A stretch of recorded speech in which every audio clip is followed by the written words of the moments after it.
Batman the Detective, issue 3. Tom Taylor writing with Andy Kubert on the art. And this is mostly a flashback issue. This is obviously Batman rushes Descartes to medical care because he's been shot multiple times, of course, at the end of the last issue.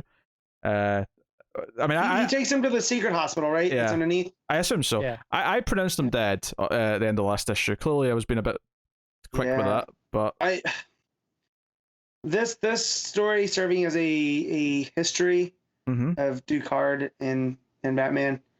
I'm kind of running out of steam. I enjoyed it with this one. Like, I think I enjoyed this more than the last issue because I was like, once it was like, no, this is just a flashback issue, and we're just doing a Descartes thing. I was like, all right, I'm gonna have fun with that. Yeah. I don't know. I think I'm in the middle somewhere because I'm not like down on it like Matt seems to be, but I'm also like it's still definitely the weakest Tom Taylor thing I've read. This series. I don't think I disagree with that. Yeah.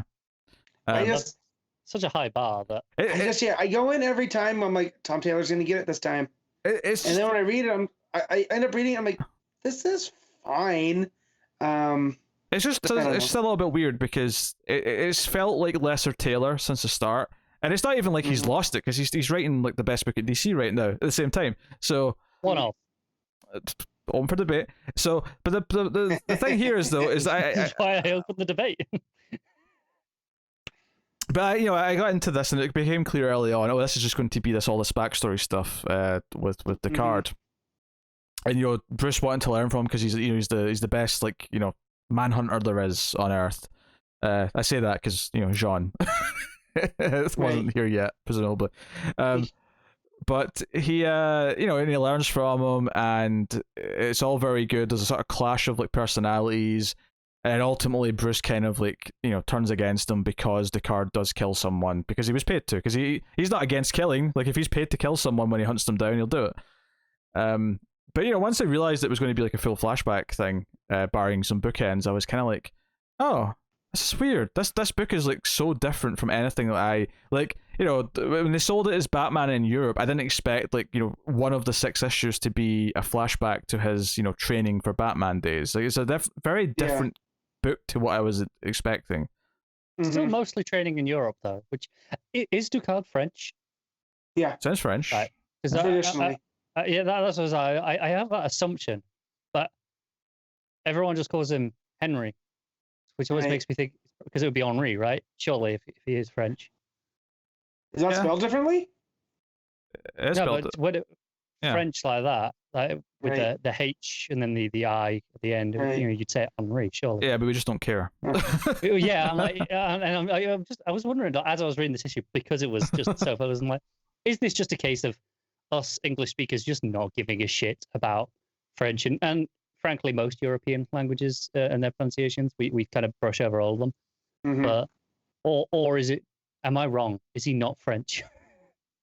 No, I don't think he is. I was always understood to me that he was French.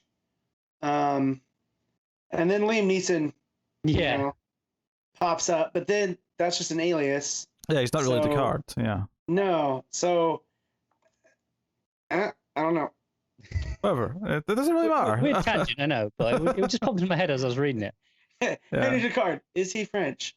It was, which maybe that's what. So that's the level of this Taylor book in that. Even I'm saying I probably enjoyed this most out of the 3 issues. Definitely more than 2 for sure.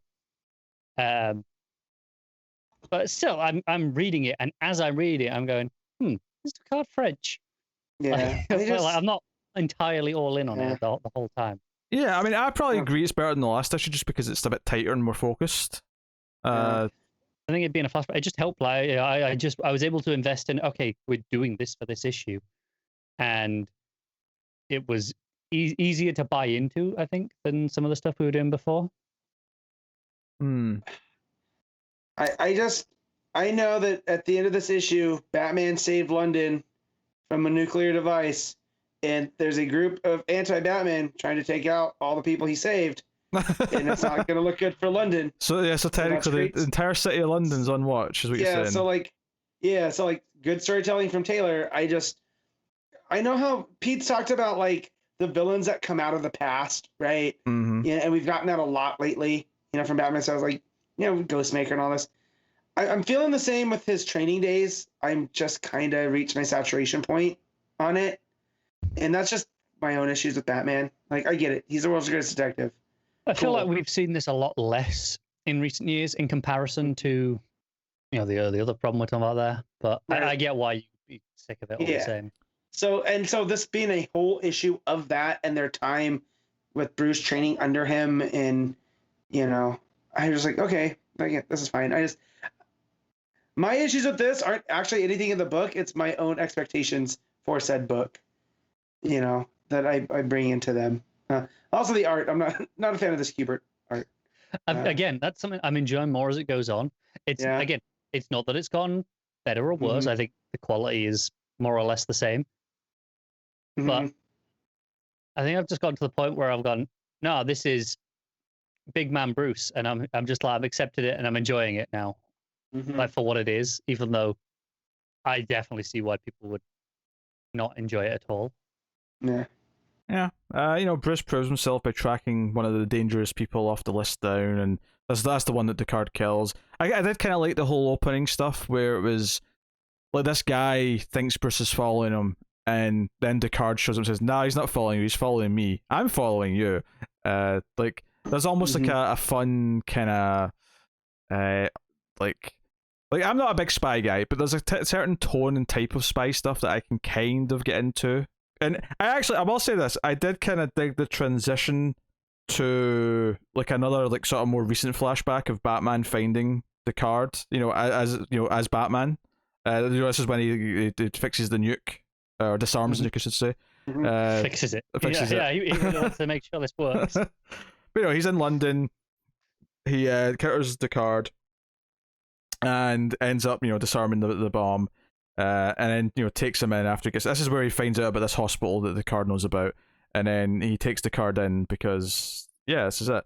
The cliffhanger at the end of the issue though is that Bruce Wayne is arrested for the murder of Descartes. That he's been set up to take the fall for it. So he's arrested at the end of the issue. And that's the big ending.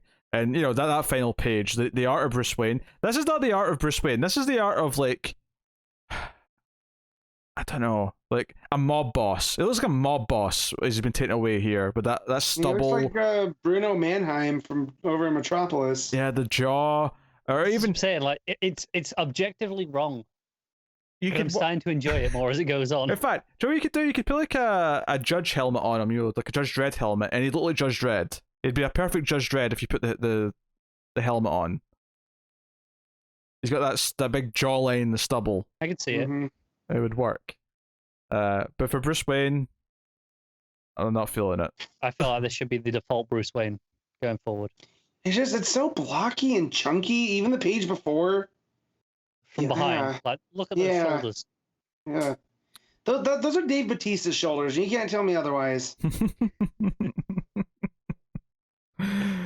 All right. I guess we'll rate it. Yeah, not Taylor's best work, but yeah, I'm in for 3 more issues to see how it wraps up, or sets up the next thing, which I kind of suspect it's going to.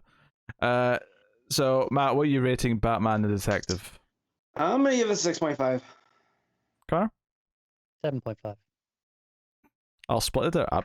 Split 7. It's a 7 book. There you go. Look at. I like when we're consistent and makes sense. It's just it's not a bad book, but it's also not setting my world on fire. Look, the only reason I'm gonna keep reading it is because it's Tom Taylor, and I believe in Tom Taylor. Why wouldn't you believe in Tom Taylor? Right. If this was any other writer, I would have been done by now. Yes. This might have been the one. I'm just like, I don't care, but we'll see where issue 4 goes. Yes. Yeah, because Tom Taylor.